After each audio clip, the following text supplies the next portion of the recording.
Hello everybody, it's me, May Lynn. I am coming to you from the Tower Theater in Oklahoma City. It is the 2023 Oklahoma Rainbow Awards Gala, not gala, gala.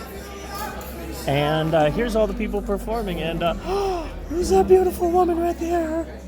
What? It's me! I can't believe it! Yeah, those boxes are food. We should get a box of this. So, yeah, there's a bunch of really incredible looking rich people. And us. My wife and I, who, no, you can keep your head down because you don't like being on the channel, so there you go, boom. So, it's not a big deal. I'm just gonna be going on this massive stage in like 10 minutes. Not a big deal. Okay. Wish me luck. Okay. Lynn, I am a singing act. I'm going to be doing something that you're really going to like. I didn't run it by the Pride Alliance people, but I'm sure it's going to be fine. No, you're going to love it.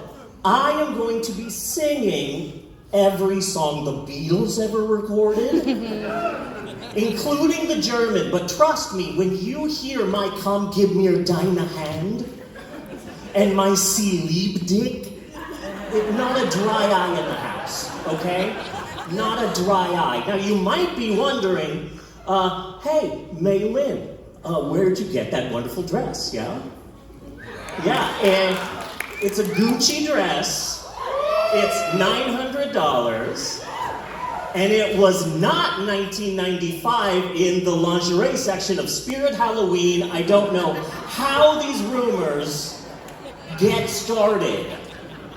But you might be wondering, hey, May Lynn, doesn't it take too long to sing all the Beatles songs? Not really. It'll only take me about 8 hours and 45 minutes. No breaks! At all. If you haven't gone to the bathroom, then there's not going to be a dry eye or seat in the house. I'm sure the Pride Alliance will be fine. I'm sure all the other performers will be fine being bumped in the name of art. So, let's start with the Beatles' #1 song. Feel free to sing along because everyone knows the words. Here we go. Why don't we just do it in the road? Sing along, you all know it. Why don't we just do it in... Okay, so I'm not a singer.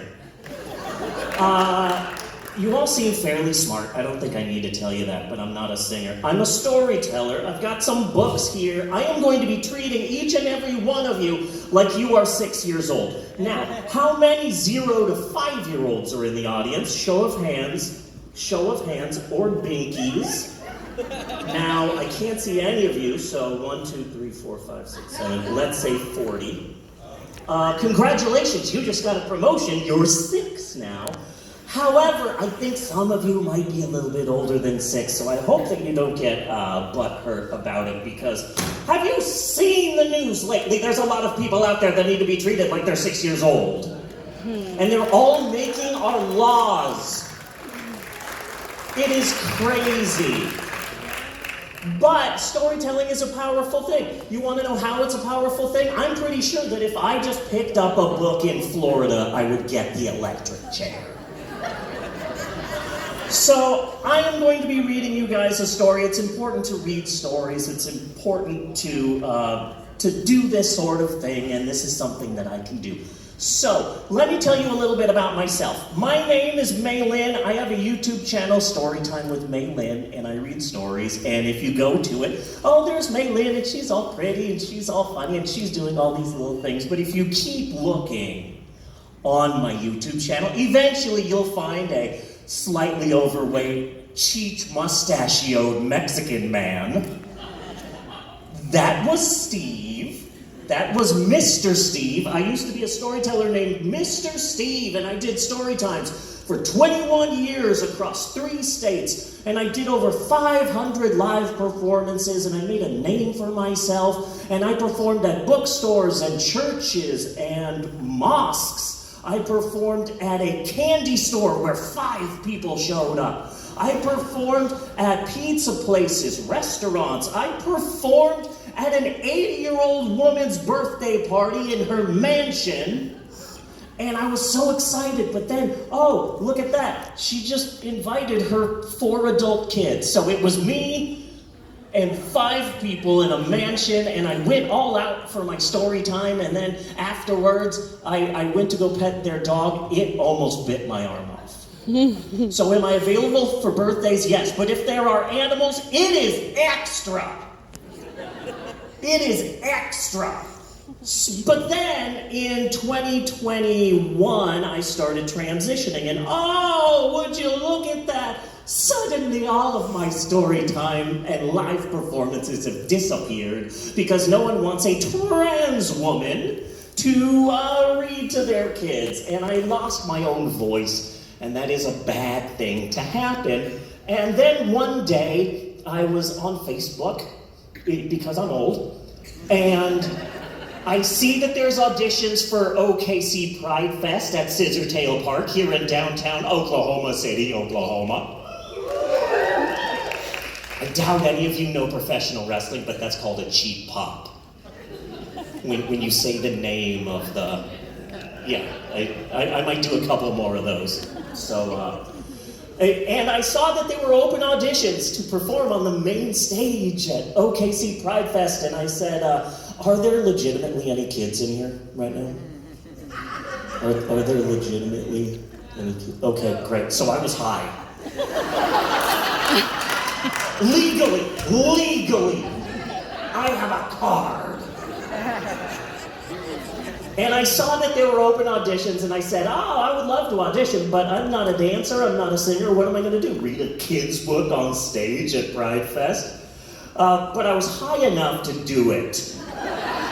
So I auditioned, and I got in, and I performed on the main stage at Pride Fest in front of like hundreds of people, and it was my first story time as a proud trans woman, and since then, I performed at Craig's first Pride Fest, and I performed at Shawnee, Oklahoma's Pride Fest. I performed at a drag show, and now I am here, and I've had an amazing year. Now, I'm not saying that you should applaud for me because I'm a hero, but you should know I am very depressed and I see a therapist, so if you did do that, that would probably help me out a little bit. Okay. No, please stop. But my wife is in the back. If you could do it a little bit more. Okay, that's good. So, I've got 2 books here. I'm not sure how much time I have. Oh, when I performed at Pride Fest, they gave me a half-hour set on the main stage at Pride Fest on the last day. They gave me a 30-minute set. So I did 45, and then I booked my ass out of there because I made about 20 drag queens late and they could kick my ass. So I ran out of there so fast. I figured they're probably mostly in heels. I don't think they'll catch me. I was in like the cheapest Walmart shoes. So I just ran. So I've got 2 books here. I'm not sure how much time I have. I've got this one, which is a bit younger. It's about transitioning, and it's called The Very Hungry Caterpillar. This is going to be a very interactive story time. You're not just going to be sitting there. You're going to be helping me out with this. Are you all okay with that? Okay. I also have one that's a little bit older, The Walking Dead, Rise of the Governor. Now let's see how many hands, by a show of hands, how many of you want me to read The Very Hungry Caterpillar? Now, let's see here. 1, 2, 3, 4. Just 4 of you? Okay. And then how many of you want me to read The Walking Dead, Rise of the Governor? 1, 2, 3, 4, 5, 6, 7. Okay, 50.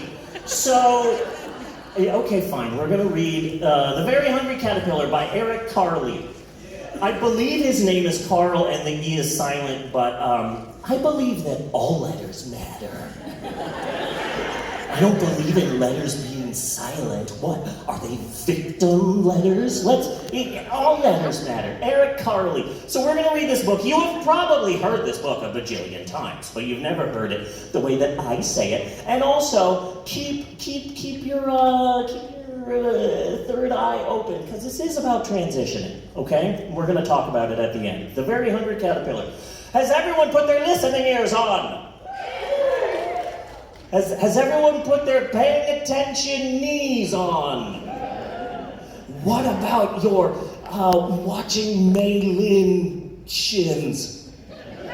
Okay. In the light of the moon, a little egg lay on a leaf. And I like the egg because it kind of reminds me of a Tic Tac. My mom always had Tic Tacs in her purse. And lipstick that got everywhere. I swear she could be on the other side of a stage looking at a glass, and the glass would get her lipstick on it. I don't know how. It might have been a superpower. She might have been an X-Men. She might have been a mutant. But seriously, get better lipstick, Mom. I miss her so much. She's not dead. She's in Phoenix. But, like, what's the difference? But in the light of the moon, a little egg lay on a leaf. One Sunday morning, the warm sun came up and... sorry if I woke any of you up. Out of the egg came a tiny and very hungry caterpillar. Everybody say, "Hi, caterpillar!" Hi, caterpillar! Ooh. Everybody say, "How are you, caterpillar?" How are you, caterpillar? Hey, I think I'm going mad with my moderate amount of power. Everybody say, "Sausages!" Sausages! Everybody say, "Farfignugan!" Down that spatula! What? Y'all will just say whatever I tell you to say, huh? That's crazy. Okay. So he started to look for some food. On Monday, he ate through one apple. Okay, this is your big moment. I should have warned you guys, but I say the food that the caterpillar ate, and then you guys say as loud as you can, "But he was still hungry." Are you guys ready? Are you ready? Are you ready? Are you ready? Okay. On Monday, he ate through one apple. But he was still hungry. Nice, okay. Something tells me you all have read a book before. On Tuesday, he ate through two pears. But he was still hungry. Nice. On Wednesday, he ate through three plums. But he was still hungry. Okay. On Friday, he ate through 5 oranges. But he was still hungry. Okay. On Saturday, no, that's too much. This is too much. I'm not going to... Look at all of this food that I now have to tell you about. I don't think I'm going to read this book anymore. No. Don't beg me. No. I cannot. No. I am so tired. Maybe if you guys applauded like a Tinkerbell situation.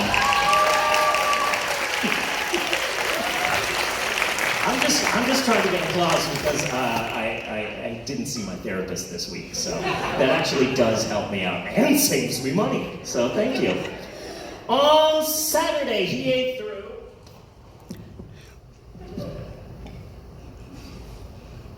Okay, I popped something. On Saturday, he ate through 1 piece of chocolate cake, 1 ice cream cone, 1 pickle, 1 slice of Swiss cheese, 1 slice of salami, 1 lollipop, 1 piece of cherry pie, 1 sausage, 1 cupcake, and 1 slice of watermelon! But he was still... Oh, yeah, no, that wasn't your line. What? But I appreciate that you remembered. That whole, reading all of that, I do have asthma, so I probably should have said that in the beginning. That was very impressive of me. That night, he had a stomachache. The next day was Sunday again. The caterpillar ate through 1 nice green leaf, and after that, he felt much better. Now he wasn't hungry anymore, and he wasn't a little caterpillar anymore. He was a big, fat caterpillar. And I'm sorry, Eric Carley, but we don't body shame here in Oklahoma City, Oklahoma. See, that's a cheap pop, and it worked, and thank you for that. He built a small house called a cocoon around himself. He stayed inside for more than 2 weeks. Then he nibbled a hole in the cocoon, pushed his way out, and he was Mothra, destroyer of Tokyo. And he used his fiery breath.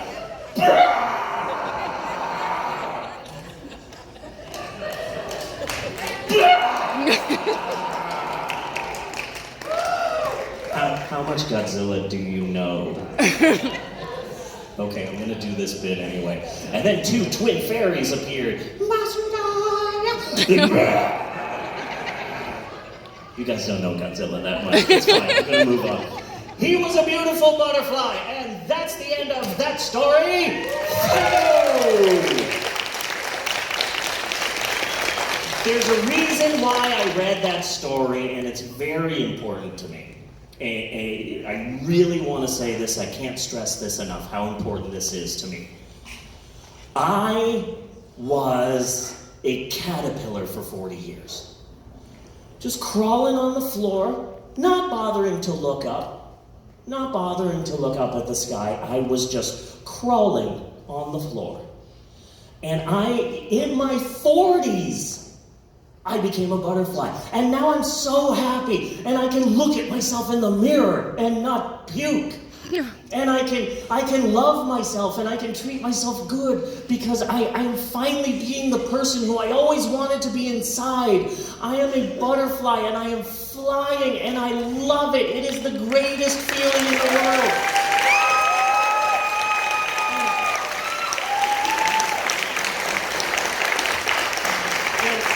And this isn't about what do all the right-wing douche-waffles say? You're just getting kids and no, literally, what's the word? No, not grooming. No, I'm not combing children with a brush and getting them ready for dressage. No, what's the word? What's the... Indoctrinating, yeah. It's not that. I'm not trying to do that. What I'm trying to say is, and this isn't even about being trans, it's about being who you are inside, being who you want to be, being who you dream about.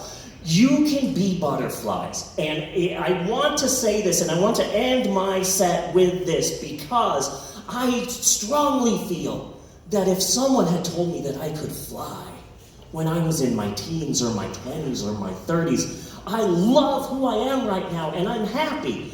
And being trans has saved my life. Not that I would die, but that I wasn't living until now, because I was a caterpillar on the floor. And so if no one else in your life has told you this, hi, my name is May Lynn.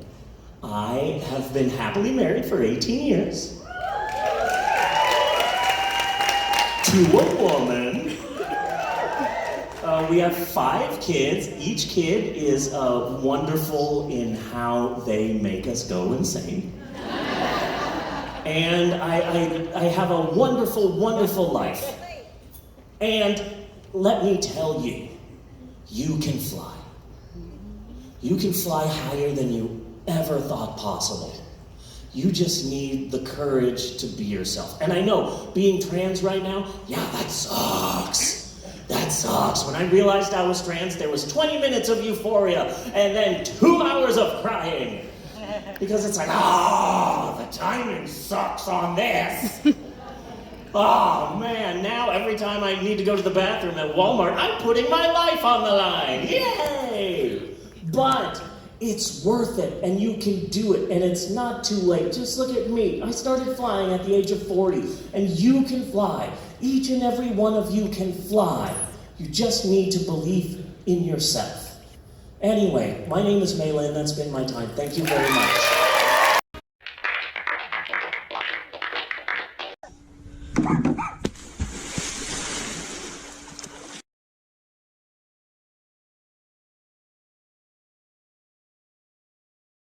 That's the end of that one. I'm done. And we say bye-bye.